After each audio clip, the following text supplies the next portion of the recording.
네, 안녕하십니까. 김정민입니다. 오늘 제가 제목을 잡은 건 국제계약과 방한율과 추진 전략이라고 잡았는데 주요 포인트는 역시 제가 주로 담당하고 분야인 외교, 국제관계 쪽을 위주로 할 겁니다. 하지만 그 국제관계를 잘 해도 공짜로 벌 수 있는 사업들은 굉장히 많습니다. 결국 모든 건 사람이 하는 거기 때문에 그래서 그런 부분에 제가 이번에 관점을 맞춰서 준비해 봤습니다. 먼저 이제 주목할 것은 저는 제일 주목을 하는 게 미국의 대외 정책입니다. 아무래도 세계를 미국이 큰 영향을 끼치면서 통치하다 보니까 미국의 대외 정책이 거의 세계 대외 정책의 거의 한 80%라 봐도 과언이 아닐 정도거든요. 그래서 이제 미국의 대외 전략을 많이 참고를 하는데 1987년도에 베를린 장벽이 무너지면서 91년도에 소련이 붕괴가 되죠.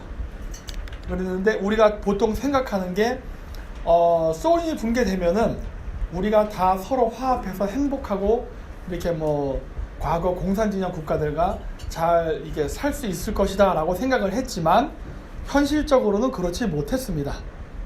왜 그러냐면은 저는 조금 이 국제관계에 있어서 낭만적인 생각 하나도 없습니다. 저는 굉장히 현실주의자고 때로는 굉장히 비정할 정도로 그 냉정하고 현실주의적인 그 사고방식을 갖고 있는데 그 당시에 고르바초프랑 레이건 대통령이 악수를 했다고 해서 미국과 소련이 화해한다는 것은 전 불가능하다고 봅니다. 왜냐? 이거는 패권의 문제이기 때문에 그래요. 왜 그러냐면은 만약에 러시아가 과거에 그 판단을 잘못해서 사회주의를 택하는 바람에 자본주의에 밀렸다는 것을 인지하고 다시 자본주의와 자유민주주의 체제를 받아들여서 경제성장을 성공하게 된다면 러시아는 미국 땅보다 거의 3배가 더 큰 나라입니다.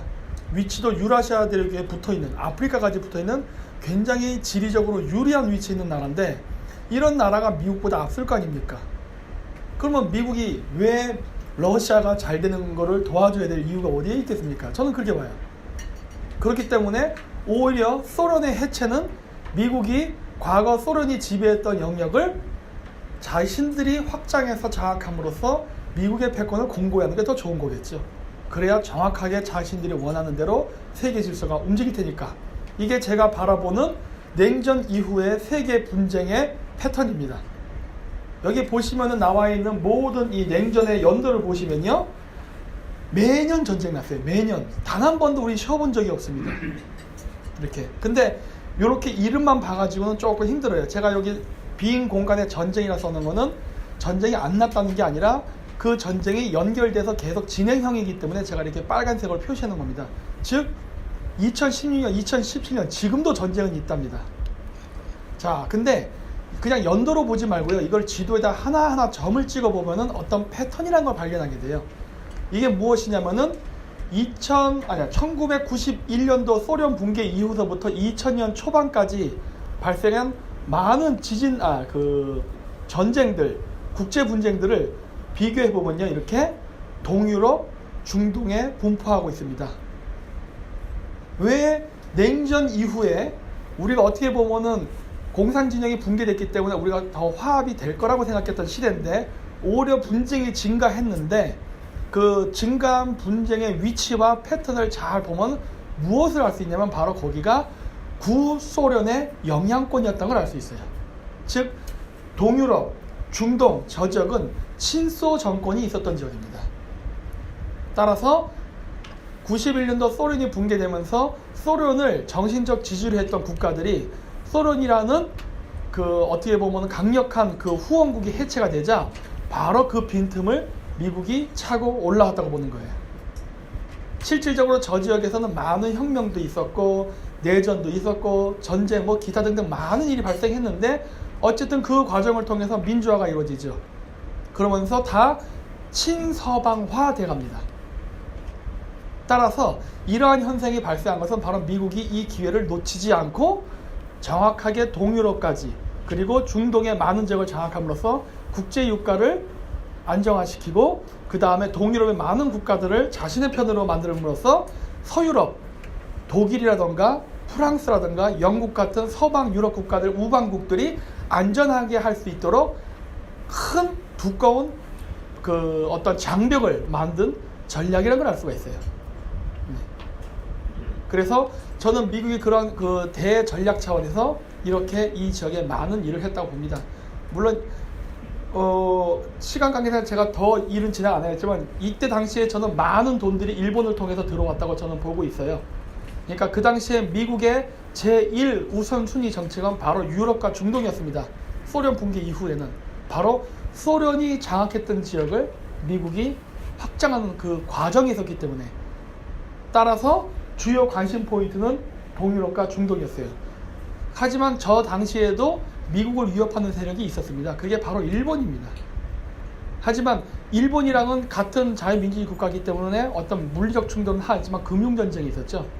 사실 그 91년도, 97년도 금융전쟁에서 일본이 어마어마한 패배를 하면서 날아간 돈들이 다 동유럽과 중동 지역에서 미국이 각종 내전이나 분쟁 해결하는 데 비용으로 전 썼다고 지금 보고 있습니다. 그래서 전 시간 관계상 그거는 생략할게요. 자, 2000년대 이후서부터의 분쟁의 패턴을 보면요, 바로 인도양 태평양입니다. 왜 그러느냐? 이제 중동과 동유럽은 정리가 끝났어요. 어느 정도 끝났습니다.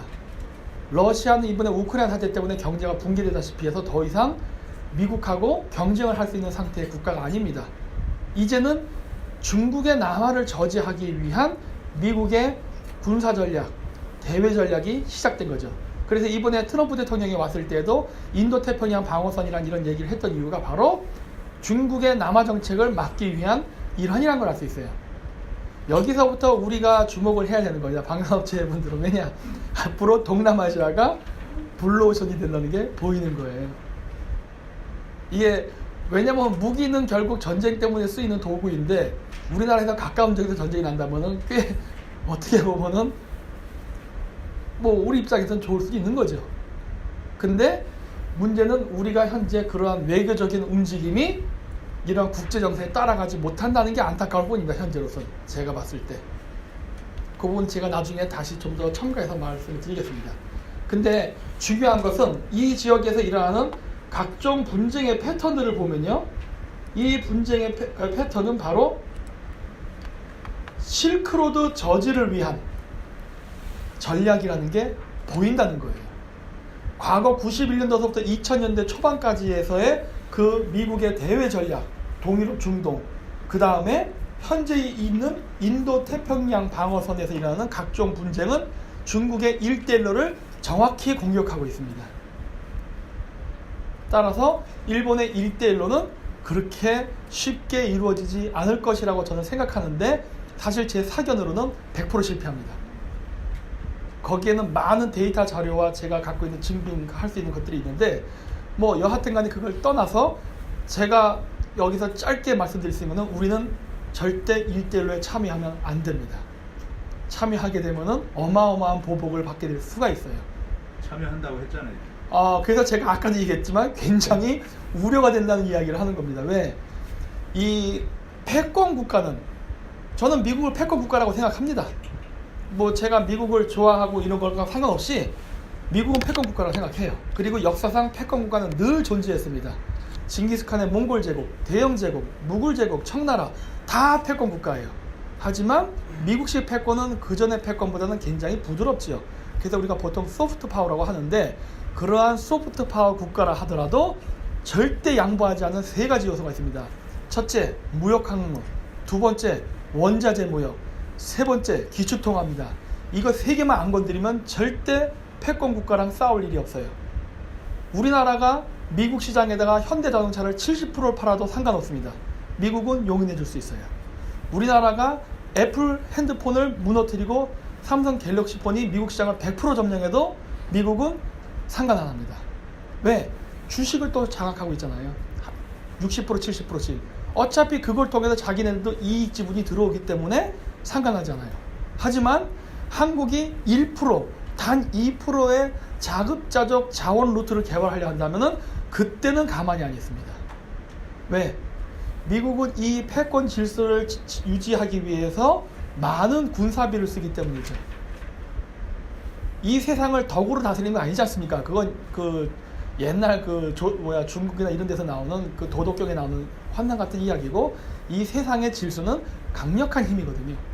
이 강력한 힘이라는 게 미국이 경제가 나쁘다거나 인플레이션이 발생했다고 해서 미군 기지 숫자를 줄인다거나 아니면은 군사를 빼는 그런 어리석은 짓은 할 수가 없죠. 왜? 요충지에다가 군대를 다 배치했기 때문에. 그러면 그 요충지에 배치한 그 군인은 다 뭡니까? 돈입니다.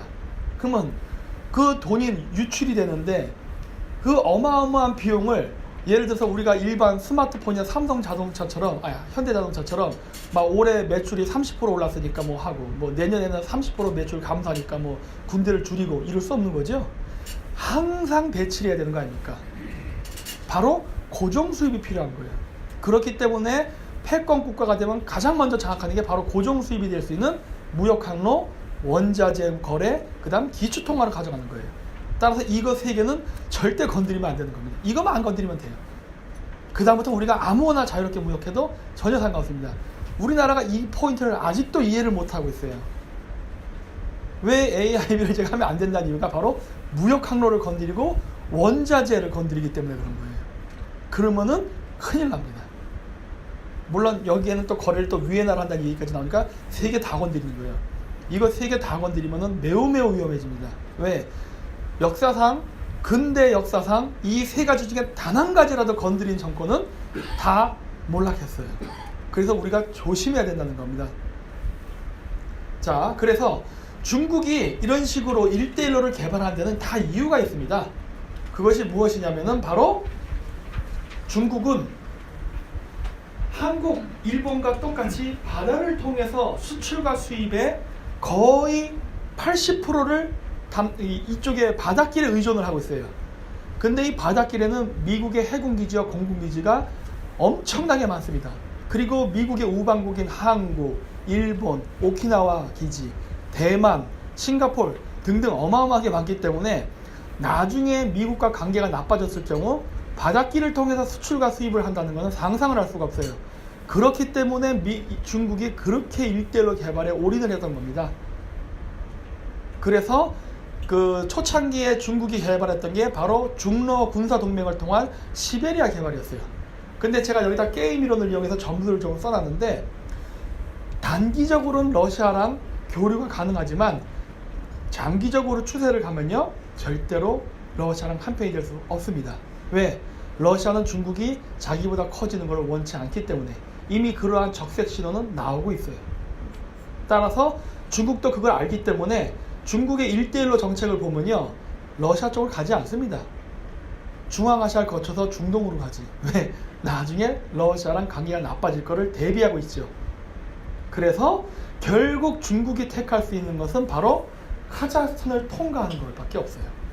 이게 지금 중국이 만드는 1대1로 주요 루트입니다. 근데 이거 실패할 겁니다. 왜냐하면 이미 엄청나게 많은 마사지가 들어가서 금융위기 올 거예요, 중국에서. 자, 그래서 중국이 이렇게 바닷길을 회피하고자 했던 이유는 바로 과거 일본 제국의 패망하고 깊은 관계가 있습니다. 한국, 중국, 일본 다 세 나라가 위치한 지역이 동북아시아 똑같습니다. 그러다 보니까 여건이 똑같아요. 더구나 산업 구조도 수출을 기반으로 한 국가이기 때문에 그 산업 환경도 닮아 있습니다. 그렇다 보니까 어떤 문제가 있느냐? 일본이 과거 메이지 유신 이후에 산업화가 되면서 세계 거의 6대 자원 수입국으로 성장을 하거든요. 이러다 보니까 뭐 군사 대국이 되는 건 좋은데 이게 과거와 같이 뭐 활과 창으로 싸우는 시대가 아니라 총과 대포를 갖고 싸우는 시대다 보니까 철강이 필요하고 석탄이 필요하고 뭐 유황 등등 온갖 자원이 다 필요한데 이 모든 자원을 다 수입에 의존하고 있었습니다. 근데 일본은 후발주제였기 때문에 식민지도 없었죠. 그래서 일본은 바닷길을 굉장히 의존을 하면서 미국의 도움을 받아서 많이 성장을 했는데 여기 보시면 전부 다 보면 100%, 80% 이렇게 다 수입하지 않습니까? 이게 나중에 끊깁니다. 제가 이 국제 연구를 하면서 제가 찾은 나름대로의 메이지 유신에 대한 결론은 우리나라 교과서에서 나오는 내용과 상당히 다릅니다. 일본이 메이지 유신을 성공할 수 있었던 요소는 물론 일본인들이 열심히 노력한 것도 분명히 있지만은 거기에는 대영 제국과 제정 러시아 간에 있었던 그레이트 게임이 큰 영향을 끼쳤습니다. 그레이트 게임이라는 것은 중앙아시아를 통과해서 러시아가 남쪽의 부동항을 찾아서 식민지 확장 정책을 폈던 것이고 대영 제국은 러시아가 남쪽의 항구 도시를 점령하는 걸 막기 위해서 남쪽에서 북쪽으로 올라가죠. 그러면 계속 차단을 하니까 러시아가 동쪽으로 가다가 연해주의 블라디보스토크까지 가게 됩니다. 근데 그때 당시에 대영 제국은 동북아시아까지 올 수가 없었어요. 왜냐?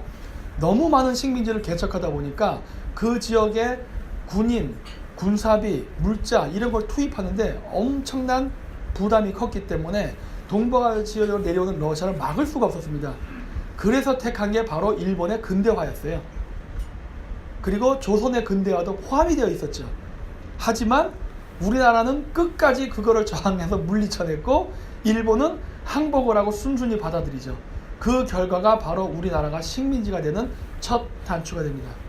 근데 일본이 메이지 유신을 하게끔 서방 국가가 도와준 거는 서양인들의 식민지 개척사 사상 최초의 일이에요. 단 한 번도 자신들이 점령한 적을 근대화시킨 적은 없습니다. 독립국가로서. 하지만 그때 그랬던 이유는 바로 거기까지 힘이 미치지 못했기 때문이에요. 근데 러시아가 내려왔기 때문에 그랬던 것이고. 그래서 일본이 근대화에 성공을 하는데 아마 이때 우리나라가 그 서방 국가들을 받아들였다면은 지금도 늘 제가 안타까운 거죠. 우리가 만주를 가졌을 겁니다. 왜? 일본을 통해서 바닷길을 견제하려 했고 조선을 통해서 러시아의 육지의 남하를 저지하려 했기 때문에 러일 전쟁에서 러시아가 패배하면서 우리가 만주를 먹었을 수가 있었어요. 하지만 우리나라는 그때 국제정세에 너무나도 어두웠죠. 그래서 우리가 택한 건 무엇이었습니까? 아관파천. 러시아를 택하죠. 러시아의 남하 때문에 서방 세력이 들어왔는데 우리가 러시아를 택하죠. 그 결과가 뭡니까? 아관파천 이후에 제1차 영일동맹, 그 다음 가스라테프트 밀약을 맺으면서 조선을 일본이 점령하는 것을 합법화시켜버리죠. 이 역사적 교훈을 우리는 배워야 된다고 봅니다. 왜? 지금은 제2의 아간파천이 일어나고 있기 때문이죠. 우리가 친중으로 가고 있죠. 지금 미국이 왜 동북아시아, 인도 태평양 방어 전선을 구축하고 있습니까? 이번에는 러시아의 남하가 아니라 중국의 남하 때문입니다.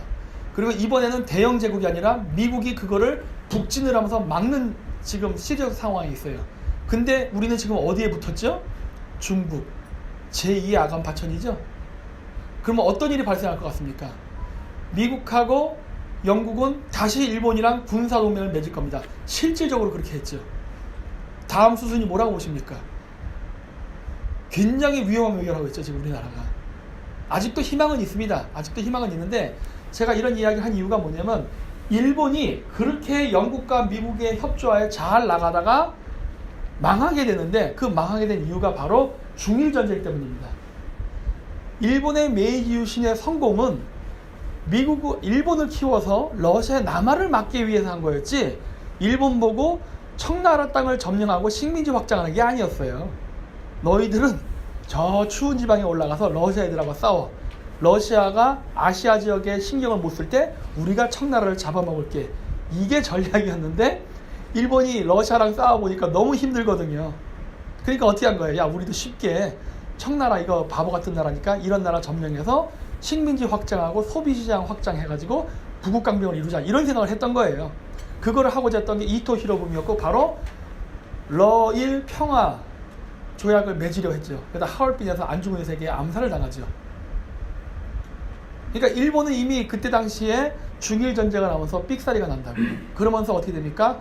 미국하고 일본의 관계가 급격히 나빠지면서 바로 미국이 일본으로 들어가던 80%의 원유를 끊어버립니다. 중일 전쟁을 일으켜서 자원은 왕창 소비해야 되는데 자원이 끊기면 어떻게 됩니까? 그럼 일본 제국 전체가 무너지는 거예요. 그래서 일본이 결국 어떻게 됩니까? 동남아시아 침략에 내몰리게 됩니다. 왜? 당장 필요한 자원을 확보해야 되니까.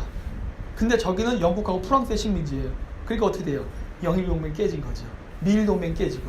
그리고 결국 2차 세계대전 때 삼국동맹, 이태리, 독일, 일본 이 세 나라가 전 세계를 상대로 싸우다가 패전국이 돼서 오늘날 이 상태가 된 거죠. 중국은 바로 이러한 사태를 잘 알고 있기 때문에 바로 바닷길이 끊기면은 자신들도 일본 제국하고 똑같은 운명을 맞이한다는 걸 알기 때문에 바로 내륙 개발을 엄청나게 하고 있는 겁니다. 바로 이 바다가 막혀도 자신들은 살아남기 위해서. 이게 바로 중국의 1대1로 프로젝트예요. 사진, 인터넷 신문 보면 많이 나올 겁니다. 보십시오. 러시아 안 가죠? 물론 최근 항로에는 러시아 가는 것도 일부 만들었어요. 왜? 너무 러시아에 보이니까. 러시아가 그랬단 견제가 들어올까봐. 하지만 실질적인 메인 루트는 바로 중국서부터 중앙아시아, 중동으로 갑니다. 이거를 막으려면 어떠한 일이 발생해야 될까요? 예루살렘을 이스라엘 수도로 선포하면 끝나는 겁니다. 저는 많은 외신들이 트럼프 대통령의 그 예루살렘 이스라엘 수도 선포를 굉장히 미친 정책이라고 하는데 저는 굉장히 놀라운 고대 전술이라고 봐요. 왜? 트럼프는 그 전술을 통해서 너무나 많은 걸 얻었습니다. 여론에서 떠드는 비난이요? 저는 별로 신경 안 써요. 왜? 너희들은 떠들어라. 나는 이익만 먹고 간다. 이 전략으로 갔거든요.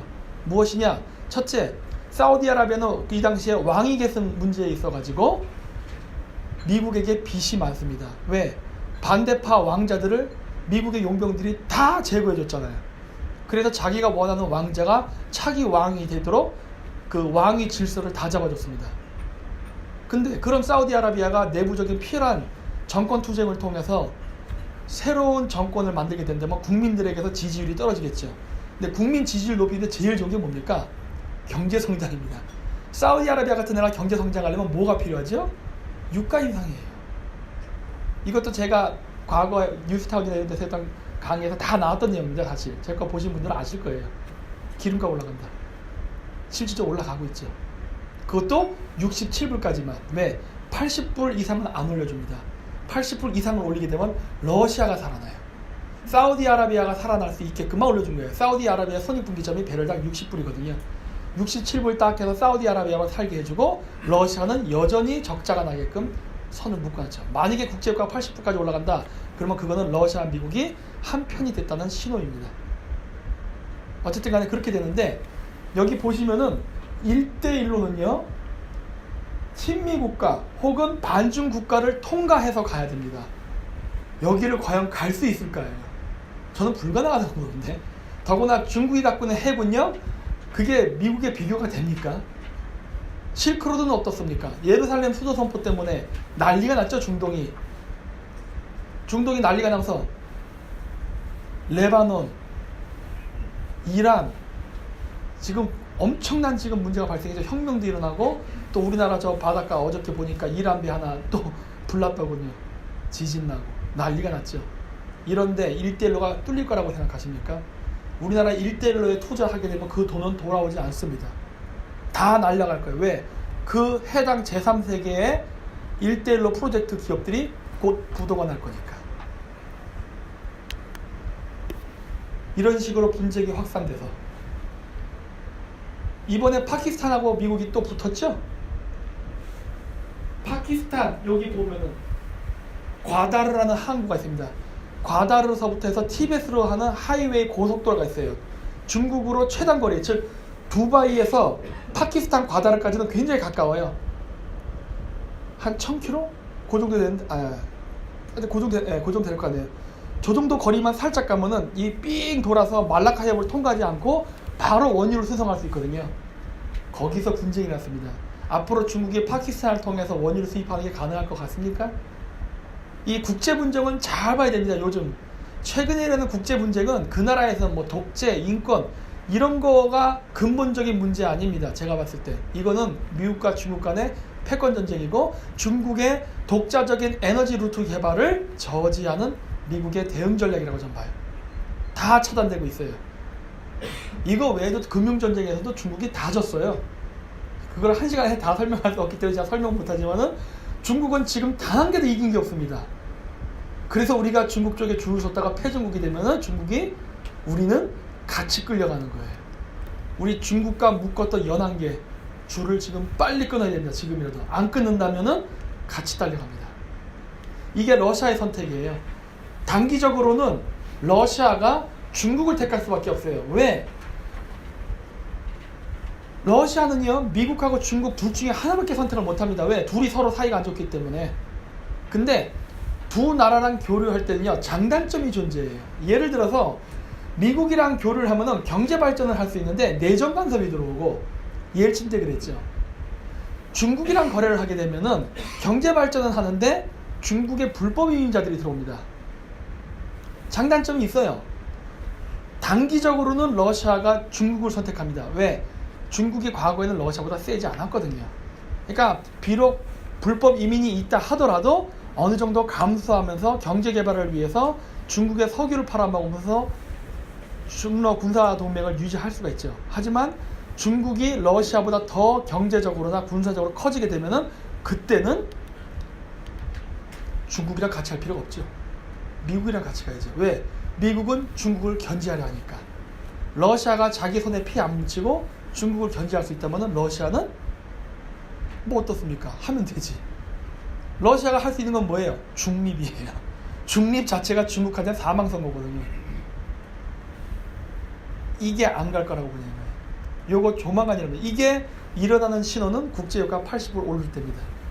그러면은 그거는 러시아랑 미국이 한 편이 되는 거예요. 아직까지 러시아랑 미국이 정리 안 된 부분이 몇 군데가 남아 있어요. 한 3군데 포인트가 있는데 그거만 정리되면 됩니다. 조만간 정리될 거예요. 그거는. 왜냐? 큰 문제가 없기 때문에. 자, 그래서 제가 이제부터 보여드리는 거는 이제 그럼 우리는 여기 어떻게 할 겁니까? 이게 큰 그림을 봤지 않습니까? 그러니까 즉 이제는 91년도서부터 2000년대 초반까지는 우리는 맨날 국제뉴스 보면서 남이 나라에서 전쟁 나고 폭동 나고 하는 거를 그냥 집에서 이렇게 뭐 스테이크도 쓸어 먹고 팝콘 먹으면서 야, 저 나라 전쟁 났네 막 이러고 이제 재밌게 농담도 했지만은 이제는 남의 얘기가 아닙니다. 왜? 중국의 남한을 저지하기 위한 인도태평양 방어선의 구축이 들어갔기 때문에 이제는 아시아가 분쟁 대상 지역이에요. 그리고 한반도도 전혀 거기서 예외가 아닙니다. 즉 이제부터 어떠한 것을 예상할 수 있냐면 바로 이 동북아시아를 포함한 동남아시아, 서남아시아까지 다 군비 경쟁이 시작될 거라는 거예요. 어마어마한 무기 거래가 이제 일어나는 게 될 거라는 거를 예측할 수가 있습니다. 근데 이 어마어마한 무기 거래를 하려면 우린 지금 무엇을 해야 되는 거예요? 미국하고 사이가 좋아야겠죠. 미국과 좋은 관계를 유지하지 않고 우리가 동남아시아나 서남아시아에 무기를 파는 게 가능할까요? 그래서 절대 친중은 안 된답니다.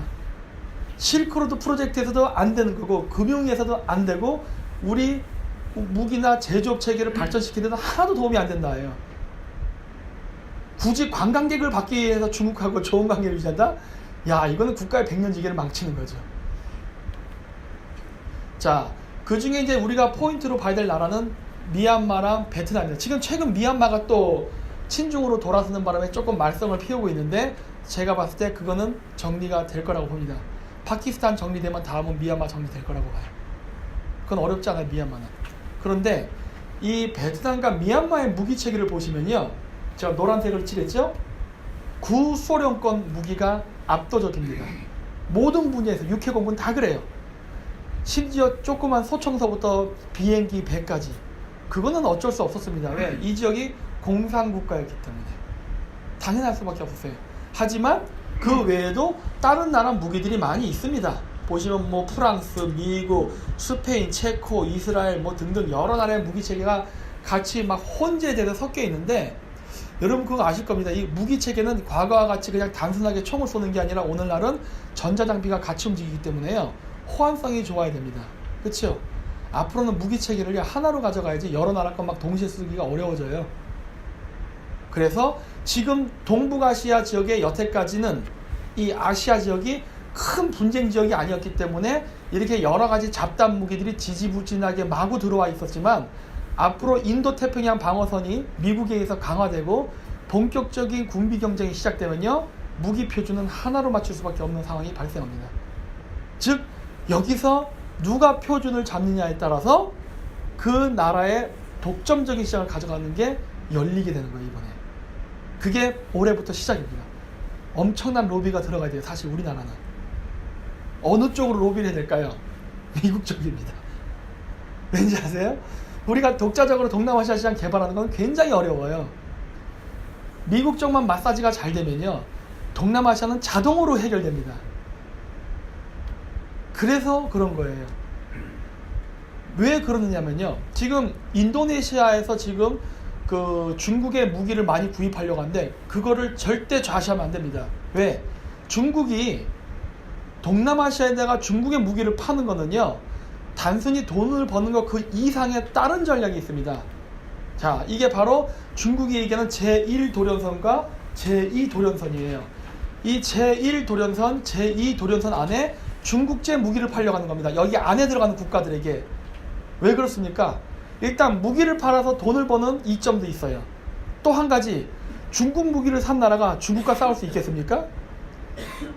중국한테 미사일하고 탄약을 받아서 싸워야 되잖아요. 어떻게 중국이랑 싸워요? 못 싸우지.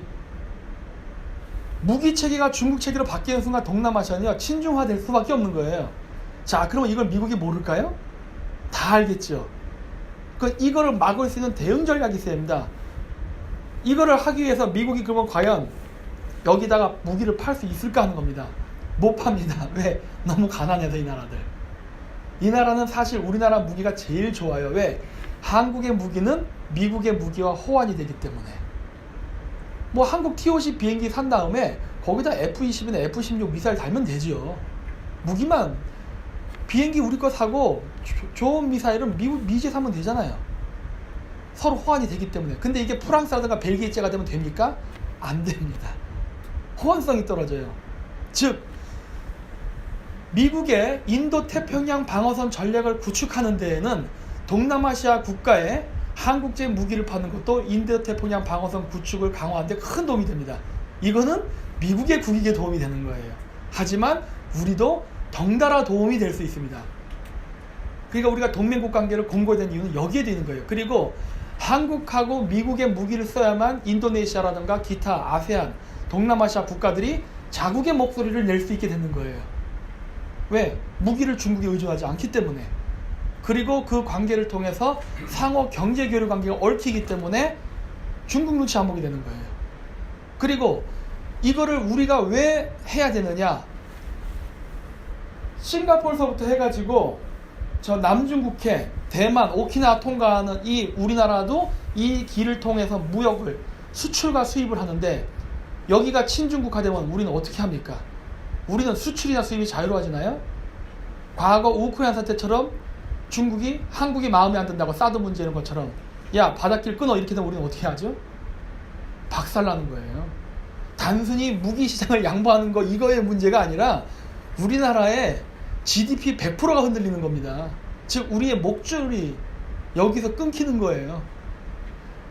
그러니까 우리의 그 무기를 파는 것 자체가 단순히 방위산업체의 비즈니스를 위한 것만은 아니라는 거예요. 왜? 그거를 통해서 우리 국가 안보가 유지가 되기 때문이죠. 그래서 우리는 그러한 측면에서 먼저 미국을 설득을 해야 됩니다. 왜? 미국이 지금 이 부분에 엄청난 관심과 그리고 미국의 전략적 자산 어마어마한 건 다 아실 겁니다. 그렇죠? 우리가 미국의 전략적 자산을 우리 스스로 갖는다는 거는 비용이라든가 기술이나 시간 면으로 어마어마하게 우리가 못하죠. 미국이 그걸 갖고 있잖아요. 근데 만약에 그 전략적 자산들이 그리고 미국 정보기관의 정보 능력, 로비 능력 이런 것들이 인도태평양 방어선 구축을 위해서 움직인다면 우리가 얼마나 많은 혜택을 입겠습니까? 그렇죠?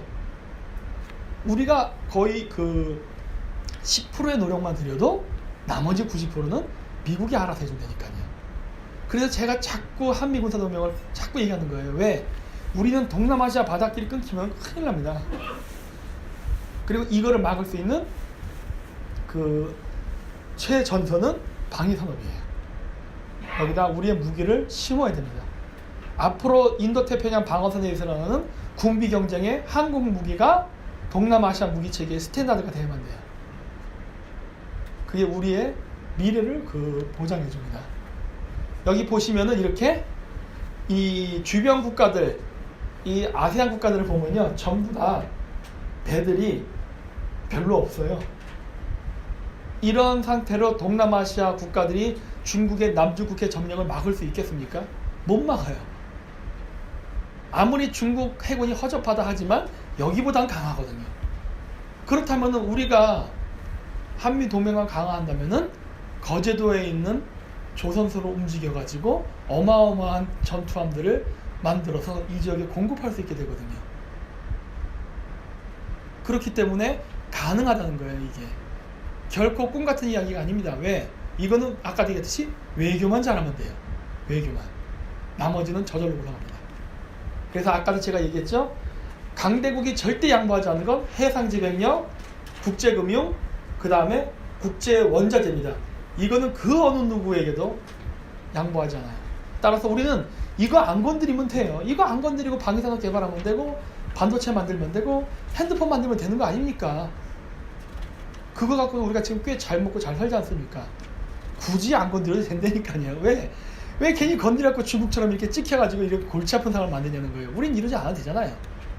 과거 일본과 지금 중국의 사례를 보고 우리는 안 하면 되는 겁니다. 지혜롭게 나가야죠. 그 다음에 지금 중국하고 관계를 상당히 멀리 뛰어야 될 필요가 생겼어요. 제가 이번에 일본에도 갔다 왔지만은 뭐 미국의 많은 그 공화당 매파 정치인들 지금 여당 아닙니까? 이제는 대놓고 중국을 적성국가에서 움직이고 있습니다.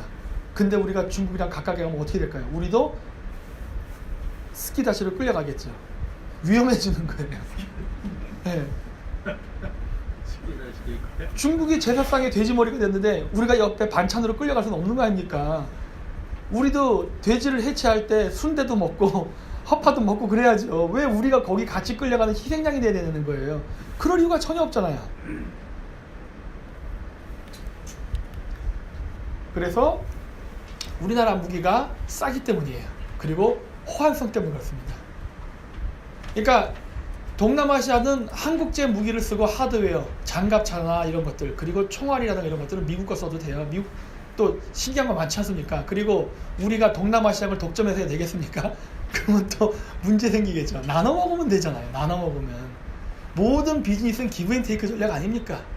우리가 욕심만 덜 부리면 되는 거예요, 항상. 하지만 동남아시아만 우리가 우위권을 장악해도 그 시장은 아마 여러분들이 여태까지 한국에서 팔았던 그 시장에 거의 10배 이상 가지 않을까요? 어마어마할 거예요. 그래서 로비를 미국 쪽으로 잘해야 된다고 하는 거예요. 각 인도네시아, 동남아시아 국가들 다 가지고 로비하면서 엄청나게 비용을 소모하느니 선택과 집중으로 미국 하나만 잘 조지면 된다는 거예요. 영어로 다 되지 않습니까? 얼마나 간단합니까? 그것이 바로 중국이 1대1로를 확보하기 위한 여러 전략 중에 하나인데 그게 바로 부동산, 이민정책, 투자, 그 다음 정치인 매수 여러 정책이 있는데 그 중에 하나를 분쇄하는 방법이거든요. 바로 무기시장에 우리가 선점이죠. 그거는 여기 계신 여러분들이 할 수 있죠. 자, 그래서 이제 수주 전략을 해야 되는데 요건 이제 생략할게요. 카이스사 이번 다 지나갔으니까 방위비 분담금 내야 됩니다.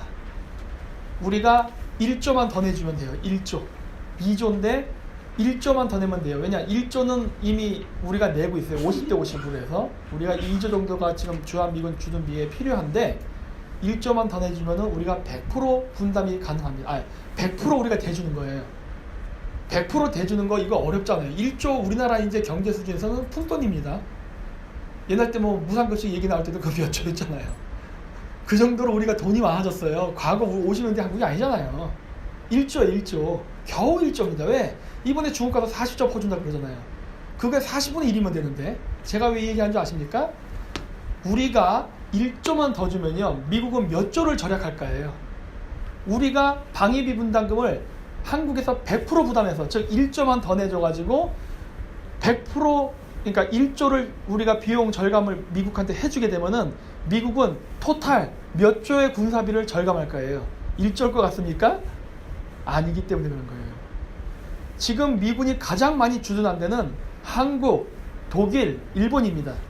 그 중에 우리나라가 가장 못 사는 나라예요. 근데 한국이 제일 먼저 100% 주한미군 주둔비를 된다고 생각해보세요. 일본하고 독일 어떻게 되겠어요?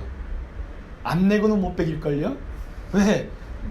미국하고 한국은 짜면 되는 거예요. 야, 내가 1조 내갖고 너의 체면 세워줄게. 너는 독일하고 일본을 조져.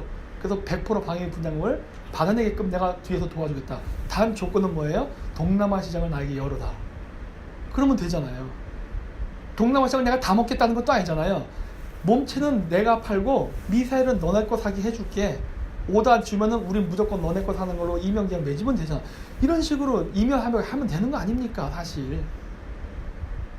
1조를 양보하면은 얼마나 얻을까요 우리는? 더 벌죠. 된다는 거예요. 그래서 외교가 중요하다는 겁니다. 외교. 네? 복잡한 외교 아닌 선택과 집중. 딱 한 군데만 조지라는 거야. 펜타곤만 조지면 돼요. 이걸 가지고. 네. 베트남, 미얀마 갈 필요 없다니까. 제가 베트남, 미얀마 시장을 보여드렸다고 거길 가시면 안 됩니다. 펜타곤만 조지라는 거예요. 그냥 펜타곤만. 주야장차 시나리오를 가지고. 그러면은 미국은 움직이게 돼 있습니다. 자, 여기 제가 독일하고 일본 써놨죠? 우리가 제일 값싼 나라예요. 제일 값싼 나라. 미국은 엄청난 이익을 볼 수 있게 됩니다.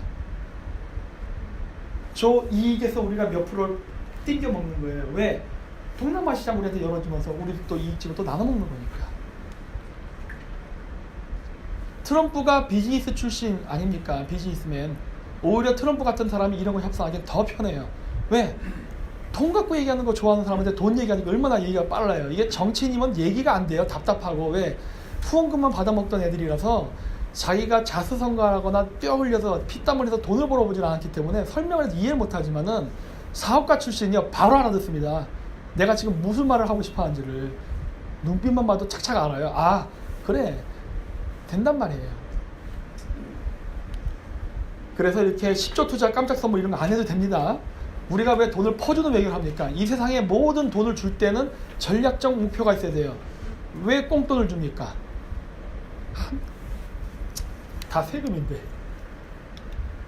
그래서 뭐 미국에도 40조 푼다는데 이런 거 안 해도 돼요. 왜 이렇게 자꾸 돈 퍼주려고 하는 거예요? 중국이나 미국에 퍼주면 안 됩니다. 그럼 우리 속국이에요. 그렇죠? 줄 거 주고 받을 거 받으면 돼요. 그러면은 절대 적자 안 봅니다. 이거 50조잖아요. 저렇게 되면 저 50조 쓸 바에 차라리 1조 쓰고서 더 돈을 벌 수 있는데 왜 50조를 퍼주면 바보 같은 짓을 하죠? 그렇다고 동남아 시장을 얻었습니까? 아니면 미국이 우리나라 지금 전자제품 시장을 열어줬나요? 오히려 지금 냉장고하고 지금 거기다 덤핑 판에서 50% 관세 붙여버렸죠? 그럼 왜 돈 주고 뺨때기 맞는 짓을 하냐는 거예요 도대체. 이건 외교가 아니죠. 최소의 비용으로 최대 효과를 내야죠. 그렇죠? 여기 나오지 않습니까? 중국, 인도네시아 무기 현대화 지원 용의. 이거를 왜 가만히 내두냐는 거예요. 이 뉴스가 나오는 순간 우리나라 외교부가 해야 될 일은 바로 미국에 전화해서 협상 들어가야 되는 거예요. 미국, 중국 애들이 인도네시아 내려온다. 막자. 어떻게 막을래? 방법은 많죠. 아까도 제가 얘기했지만 그 방법 중에 하나가 무기도 있죠. 무기 비즈니스 하자. 미국이 트럼프 대통령이 공약을 한 것 중에 무엇이 있습니까? 제조업 육성을 통한 일자리 창출입니다. 미국이 지금 갑자기 제조업으로 일자리 창출하려고 한다고 해서 제너럴 일렉트로닉스를 살릴 겁니까? 아니면 GM이나 포드를 살릴 겁니까? 일단 군수산업이에요. 일단은. 미국의 산업 구조는 금융과 군수 제조업으로 이루어져 있기 때문에 당장 일반 가전제품 제조업은 일으키지 못합니다. 그거 하려면 트럼프가 한 번 더 재선이 돼야 돼요. 8년 임기가 아니면 불가능한 거예요. 4년 임기 내에서는 안 됩니다. 그다음 4년 임기 내에서 트럼프가 할 수 있는 제조업 육성은 군수밖에 없어요. 그럼 맞잖아요. 타이밍도 좋네. 우리가 완전히 파고들 수 있는 저런 얘기잖아요.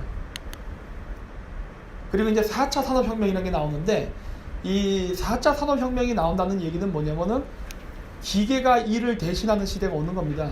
따라서 제조업이 있다고 해서 우리나라가 취업률이 창출되거나 이런 일은 이제 안 생길 거예요 앞으로.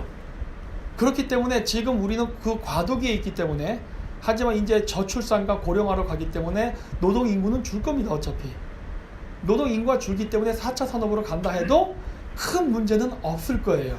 하지만 지금 우리가 미국하고 관계가 안 좋아서 관세를 이렇게 폭탄을 만든다거나 각종 외교적, 금융적인, 환율적인 불이익을 당하면서 한국의 제조업이 붕괴돼서 우리나라 제조업체가 붕괴된다면 다시 우리나라가 미국과 관계가 좋아져서 제조업을 부활시켰을 때 그 실업자가 된 사람들은 구제받지 못할 겁니다.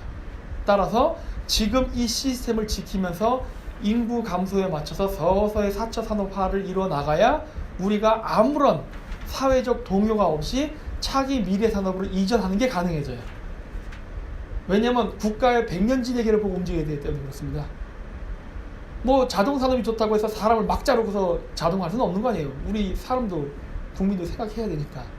그렇다면 그 시스템을 어떻게 안전하게 영착륙을 시킬 건가를 연구해야겠죠.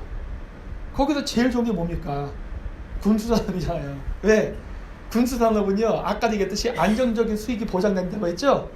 우리가 인구 감소와 연금 문제, 각종 비용이 발생할 겁니다. 미래, 앞으로 50년 뒤에는 그 비용을 감당할 수 있는 안정적인 수입원이 필요해요. 그게 핸드폰입니까? 자동차입니까? 아까도 얘기했죠? 원자재, 무역항로, 또 하나가 무기체계예요. 무기체계 함부로 못 바꾸거든요. 그러면 우리는 안정적인 수입을 통해서 국민연금을 살릴 수가 있거든요. 이런 그러니까 복합적인 구조로 봐야 되는 거예요. 제가 단순히 방위산업만 얘기했지만은 이 방위사업체를 함으로써 우리가 어떠한 안전한 재원과 우리가 50년 뒤에 발생하게 될 모든 세금의 문제, 국민연금, 그 다음에 각종 요양원 이런 것들에 대한 비용에 대한 게 여기서 해결되기 때문에 그런 거예요. 자, 이 결론인데 많은 사람들이 그런 얘기를 합니다. 우리나라가 5천년 동안 너무 위치가 안 좋아가지고 강대국들 사이에 껴가지고 많이 얻어 터졌다 라는 얘기를 많이 해요. 고래 싸움에 새우 등 터진다. 지금의 정세도 다 그런 식으로 얘기합니다. 고래 싸움에 새우 등 터진다. 근데 그거는 뭘 모르는 소리입니다. 여기 빨간색을 칠한 게 바로 미국, 중국, 러시아 이 강대국들의 이권관계에 얽혀있는 경계선의 국가들이에요. 쉽게 얘기해서 다 새우들입니다. 고래 사이에 껴있는 새우 국가들이에요. 근데 그거는 생각하기 나름이에요. 제가 파란색으로 칠한 나라는 바로 그 새우 중에서도 잘 사는 새우들이에요.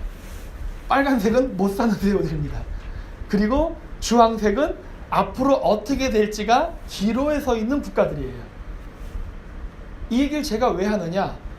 경계선에 있는 국가들에겐요, 바로 투자 유치의 기회가 생깁니다. 예를 들어서 남아프리카 공화국, 브라질, 칠레, 이런 이쪽 나라는 중국, 러시아, 미국의 이해관계가 충돌하는 지역이 아니에요. 경계선에 있지 않습니다. 그래서 저기는요, 투자가 안 들어갑니다. 왜? 자기 편으로 만들기 위해서 노력을 안 해도 되거든요. 하지만 경계선에 있는 나라들은 자기 편으로 만들어야 되는 나라예요. 그래서 어마어마한 투자를 하게 됩니다. 특히 한국 같은 나라는요, 한국이 공산화가 된다는 걸 상정해 보십시오. 일본이 피곤해집니다. 일본이 전방 국가가 돼요. 또 한국이 멸망하게 된다면 바닷길을 통해서 중국에다가 러시아가 태평양으로 자유롭게 나올 수 있는 길이 열리게 되는 거예요. 한국이 사라진다면 미국도 피곤해져요. 미국하고 일본은요, 한국을 꽉 잡아야 돼요. 자기 편으로. 그럼 우리 뭐 하면 돼요? 돈 달라고 떼쓰면 된다니까요. 투자해달라고 그러고. 왜? 이용하라는 거예요. 그런 지리적 이점을. 우리 포기 못 한다니까요, 절대로. 단 우리가 미국하고 관계가 나빠지면은 그것이 당근이 아니라 채찍으로 오겠죠. 그것이 바로 대표적인 사례가 아프가니스탄, 타지키스탄, 파키스탄입니다. 저 나라도 좋은 관계만 유지한다면 어마어마한 경제 발전의 기회를 가질 수가 있지만 저쪽은 미국하고 관계가 안 좋기 때문에 여전히 저기는 맨날 정치 혼란에, 테러에, 경제 불안에, 금융 위기에 끝도 없는 거예요. 해결의 기미가 안 보이죠. 근데 우리는 어떻습니까? 그동안 잘해왔죠. 우리가 알고 했는지 모르겠는지 모르겠지만 어쨌든 잘해왔습니다. 앞으로도 이렇게 잘했으면 좋겠어요. 왜냐하면은 지금 우리가 성장을 하던 당시만 해도 경쟁자가 별로 없었어요. 냉전 시대였기 때문에. 그리고 동남아시아 국가들 대부분은 공산주의 국가였습니다. 그리고 자본주의란 게 뭔지 자체를 잘 몰랐어요. 이제는 다 돈맛을 봤습니다. 동남아시아 사람들 돈맛 봤어요. 이제 돈이 뭔지도 알았고 돈이 얼마나 좋은지도 잘 알아요. 그래서 한국이라는 나라가 만약에 이번에 판단 착오를 하고 경제적으로 붕괴해서 쓰러지지 않습니까? 좋아할 나라 줄 섰습니다. 한국의 자리 꿰차고 올라오려는 나라 줄 섰어요. 오판하면 안 된다는 거예요. 왜? 저는 국제정세는 아주 냉정하다 봅니다. 이기는 편 내 편이에요. 왜? 패전국에 줄 섰다가는 어마어마한 시련이 닥칠 테니까. 근데 다행히도 그 승전국이 여태까지 우리랑 잘 꿍짝을 해왔던 나라예요. 그러면 원래대로만 하면 되는 거예요, 그냥. 그러면 큰 결실을 맺겠죠. 자, 중국이 하는 1대1로는 벌써 문제가 생기고 있습니다. 예루살렘 수도 선포 외에도 이미 파키스탄이나 다른 나라 국가들의 부정부패라던가 온갖 스캔들로 다 사업이 망하고 있어요. 사실 이건 제 졸업 논문에도 이런 내용이 있습니다. 비공식적인 버전 2.0에는, 공식 졸업 논문에는 절대 그런 말 안 쓰지만 저랑 똑같은 생각을 미국이 했더라고요. 그래서 중국이 지금 하루에 50조 원씩 풉니다. 그 중국이 경제 성장을 해야만 돼요. 독재자가 독재 권력을 강화시킬 수 있는 유일한 방법은 경제 성장입니다. 그래야 민심을 움직일 수 있어요. 자기 편으로. 근데 GDP 성장은 우리가 계산법이 정부 지출 더하기 가계 소비 더하기 수출 빼기 수입입니다. 혹은 투자예요. 그런데 지금 중국은 트럼프와 사이가 안 좋으면서 수출이 막히고 있어요. 수출은 GDP 성장 요인이 안 됩니다. 투자 막히고 있죠. 단 적대적인 금융투기 세력만 들어와요. 주식시장만 들썩들썩합니다. 절대 중국 경제에 좋지 않아요. 그 다음 가계 소비, 뭐 돈이 있어야 소비를 할 거 아닙니까? 그러다 보니까 중국의 시진핑이 이번에 한 번 더 재집권하고서 내가 한 번 더 장기 집권하니까 중국 경제가 잘 돌아간다라는 걸 보여주기 위해서 결국 시진핑이 택한 방법은 뭐예요? 정부 지출입니다. 정부가 돈을 많이 써서 GDP를 상승시키는 방법이에요. 그 돈이 어디로 갑니까? 1대1로. 근데 그 1대1로가 지금 어떻게 되고 있죠? 망하고 있죠? 온갖 마사지가 다 들어가 있어요. 금융공격 무시무시합니다. 걔네들 미국의 그 테크닉은. 중국은 시진핑은 장기 집권을 위해서 GDP 성장을 시켜야 되는 그 코너에 몰려있고 그 GDP 성장의 견인 요소를 정부 지출로 결정했단 말이에요. 그러니까 빚을 내서 합니다. 안 되는 걸 어거지라는 거예요. 결국 이렇게 되면 중국은 1년도 못 가서 파산할 수 있어요. 이미 GDP 대비 350%의 외채를 갖고 있습니다. 위험해요. 우리 빨리 끊어야 돼요. 자, 그래서 우리가 지금 어떠한 것을 예측해야 되냐면요. 중국이 금융위기가 온다면은 공산당 정권이 무너지면서 중국이 최악의 경우 내전까지 가는 것도 생각해야 돼요.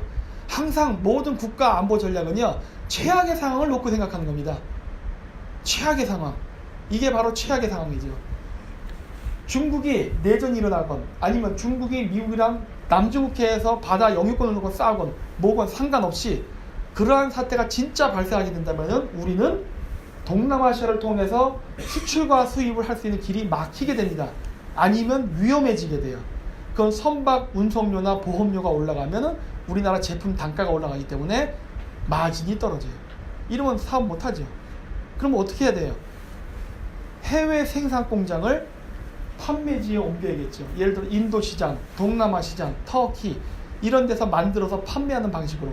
그러면서 그 국가들을 우리의 친한 국가로 만들어야겠죠. 왜? 비즈니스 관계되면 좋아지게 돼 있어요. 그렇게 되면은 동남아시아에서 뭔 일이 발생해도 우리는 저기를 지나가지 않고도 다 중동이나 아프리카로부터 원자재 수입받아서 물건 만들어서 판매가 가능해져요.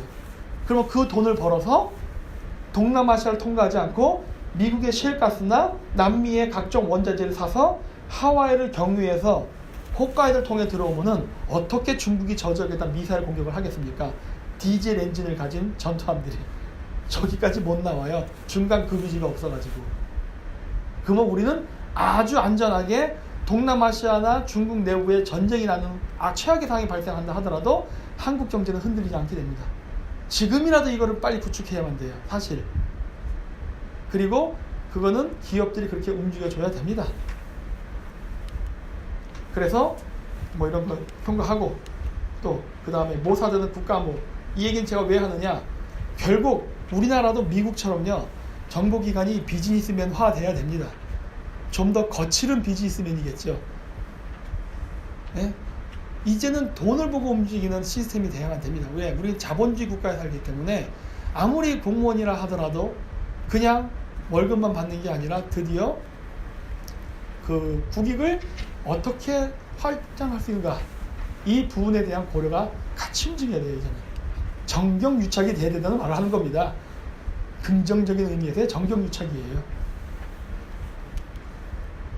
이거는 카자흐스탄 카자게이트라는 건데, 이게 뭐였냐면은 91년도에 소련이 붕괴하면서 어떤 일이 발생했냐, 미국의 엑슨모빌이 카자흐스탄에 들어가가지고 뭐 엑슨모빌뿐만이 아니에요. 세븐시스터즈라고 해서 쉐브론, 뭐 모빌, 브리티시 페트롤리움, 뭐 로얄 더치쉘 등등 많은 서방의 정유 기업들이 카자흐스탄에 들어가서 어마어마한 선물을 줍니다. 뭐 그 선물이 뭐겠어요? 예? 그래가지고 카자흐스탄에 있던 구소련의 유전지대를 70%를 장악해버립니다. 어마어마한 로비를 했죠, 로비를. 그랬는데 그게 미국 청문회에서 딱 걸렸어요. 야, 돈이 이상하게 샜다. 이거 어떻게 된 거야? 그랬더니 그래가지고 이제 청문회가 열렸는데 그때 갔던 그 사람이 그럽니다. 이거는 국위가 관련 있으니까 나는 당신들이랑 얘기할 필요가 없어. 그냥 저기 방에 들어가서 조용히 얘기하자고 1시간 얘기하고서 어떻게 합니까? 무혐의로 나옵니다. 이거는 건드릴 수 없다예요. 왜? 야, 그럼 이렇게 안 하면 러시아가 장악할 텐데 중앙아시아의 러시아가 장악하게 냅둘 수 있어? 우리가 가져가야지. 당연한 거죠. 국익의 여야가 어디 있습니까? 자, 그래서 그런 일이 있어가지고 됐죠. 그러니까 우리나라도 이제는 그 외교를 할 때 그 적극적인 사실은 온갖 공수도 다 동원돼야 돼요. 왜? 이거 남들은 다 하고 있는 거예요, 사실은. 왜 우리만 안 합니까? 그래서 제가 늘 얘기하는 게 월드컵 축구 아시아전은 재미가 없다예요. 우리 초식동물 아시아인들은 축구를 너무 규칙에 맞춰야 해요. 유럽 리그 보십시오. 심판만 눈 돌리면은 바로 날라차게 들어갑니다. 그리고 때린 놈이 아프다고 쓰러져요. 온갖 쇼를 다 해요. 그러면 걔가 이겨요. 심판이 못 봤기 때문에. 그리고 월드컵에 이겨도 그 결과에 번복은 없습니다. 왜? 결정이 끝났기 때문에. 국제사회는 전 이런 거라고 봅니다. 그래서 보다 더 적극적으로, 때로는 악질적으로 우리 이익을 땡겨야 된다고 봐요. 그래서 많은 사람들이 뭐 제국주의 막 얘기하고 합니다. 우리나라에서도 뭐 좌파우파 나눠져서 막 싸우고 하는데 저는 그런 생각합니다. 미국은 패권 국가가 생각해요. 저는 제국주의 국가입니다. 근데 차이점이 있다는 거예요. 여기서 써놨지만은 미국은요 멀리 있는 나라예요. 다행히도. 우리가 멕시코를 했던 전 상황이 다르지만 미국은 멀리 있는 나라입니다. 그러니까 안 위험해요. 오히려 미국은 멀리 떨어져 있기 때문에 중국과 러시아를 견제하기 위해서 한국하고 친해져야 되는 나라예요. 다행이죠. 아이고 왜 세계 1등 국가가 우리의 적이 안 될 확률이 높아졌으니까. 두 번째, 중국처럼 차이나타운을 짓지 않는다는 거예요. 여러분 아메리칸타운이라는 거 혹시 들어보신 적 있어요? 그런 거 없어요. 미국이 물론 군사기지를 짓고 금융적으로 우리를 지배하는 건 있지만 금융 지배는 해도 직장인들은 우리 한국인 아닙니까? 어쨌든 월급도 받고 복지 혜택 좋잖아요. 월급도 많이 받고. 예? 결국 떡고물이 떨어진다는 거예요. 그런데 중국 애들은 어떻습니까? 지금 중국 애들이 우리나라 투자해서 무슨 짓을 하고 있어요? 중국의 사람들이 한국의 부동산을 사서 호텔을 짓고 중국의 동방항공을 이용해서 중국 호텔에서 머물고 중국 사람이 만드는 레스토랑에서 밥을 먹고 그런 사람들이 중국 관광객들 1000만 명이 우리나라에 온들 우리나라에서 돈이 생깁니까? 중국 사람들끼리 내부적으로 돈 돈이지 우리가 벌 수 있는 돈은 뭐밖에 없으니까 건물 청소하는 화장실 청소하는 아주머니 월급밖에 없는 거예요. 이런 비즈니스 왜 하냐는 거예요 도대체. 돈 좀 벌어야죠 우리도. 이 돈 안 되는 비즈니스 하면 안 돼요. 근데 왜 우린 여기에 집중하지 도저히 이해가 안 된다는 겁니다. 차이나타운이요? 웃기는 소리예요. 그리고 더 중요한 거는 바로 산업구조입니다. 미국이 세계 패권 국가가 됐던 것은 1차 세계대전, 2차 세계대전을 거치면서 제조업을 기반으로 한 국가, 그 제조업을 기반으로 해서 강대국이 됐어요. 하지만 6.25 전쟁 이후에 일본을 군수산업화 시켜야 유사시에 대비할 수 있다 해서 일본을 산업화시키는 과정 속에서 일본이 필요 이상으로 너무 일을 잘해가지고 일본하고 본의 아니게 제조업 경쟁이 붙죠. 근데 미국이 도저히 이기지 못하니까 플라자 합의라는 걸 통해서 엔화도 평가 절상도 해보고 온갖 짓을 다 했는데 그것도 안 되니까 나중에 한 게 뭡니까? 한국을 키웁니다. 왜? 한일 관계 나쁘니까. 처음에는 한국한테 부품을 주죠. 전체 제품이 아니라 일부만. 너 요거 조립해봐. 왜? 한국에서 값싸게 조립한 걸 미국에 갖고 와서 최종 조립을 해서 팔면은 단가를 낮출 수 있으니까. 왜? 미국 노동자들이 죽어도 자기네들은 복지 혜택 다 받아야 되고 주월 근무해야 되고 막 이런 식으로 주장을 하니까 개미같이 일하는 일본 노동자는 이길 수가 없었거든요.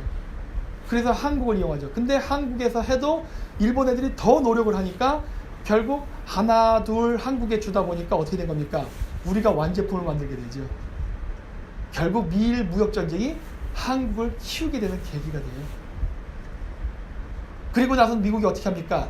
한국이 완제품을 만들기 시작하니까 차라리 한국이 완제품을 만들게 하고 대주주가 돼버리죠. 그리고서 어떻게 하니까 미국 시장에서 일본 제품을 싹 치워버립니다. 왜? 어차피 제조업이 미국에서 사라졌고 어차피 사야 할 자동차와 핸드폰이라면은 내가 70%의 지분을 갖고 있는 한국 전자제품 회사를 키우지 왜 내가 지분도 없는 일본 제품을 삽니까?